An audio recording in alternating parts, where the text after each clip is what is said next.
Ala, yan. Kita ka lang. Taka lang. Tayo ka dyan, tayo. Tayo.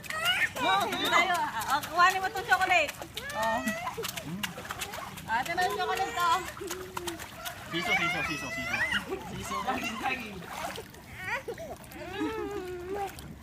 Wala na yung chocolate oh. Doon na yung chocolate oh. Yan si Malcolm oh.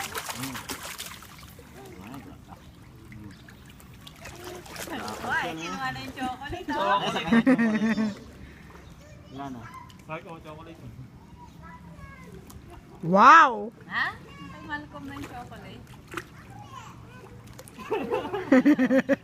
Andun sa kanya, kuhanin mo. Nice, no? Type.